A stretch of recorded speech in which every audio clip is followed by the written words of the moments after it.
Guys, welcome to my Python tutorial using Flask as a framework.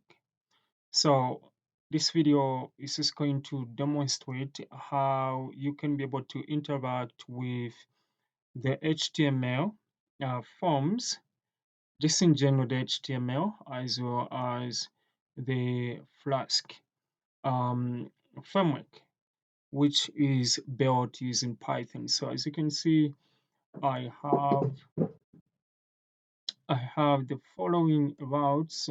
This is the home, and then when I get to the home, this is what comes or pops up.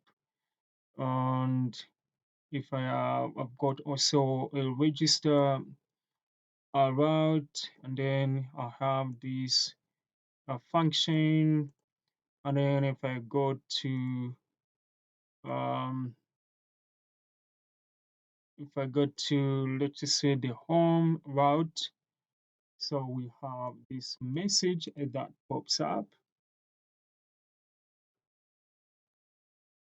Okay, and then if I just go to the register, okay, I will have this form. Okay, so this is a HTML form that is coming up. And then if I go just to the submit here, and then just sort of like bypass the register form.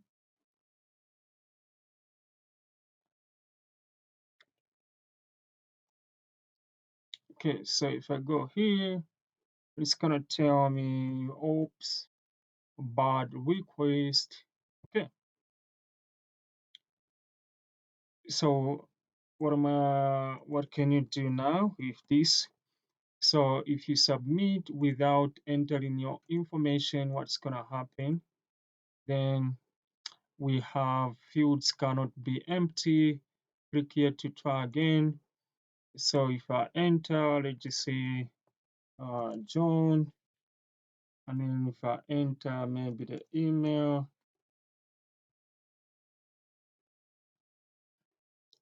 then I submit this, we're going to have a greeting here, and then just say an extra message that says your information was successfully submitted. Okay, so this is just how the app is working, but more can be done. So there's a lot of if statement, the control stuff, and everything that just need to handle a lot of errors and everything within the app. So when it comes to software development, the most important thing to understand is that we have to ensure that we are doing a lot of checking conditions, the if statement, and all that. So basically, I'm just going to walk you through everything about this. Okay, so this is just an interacting Python with the HTML using this framework called the Flask.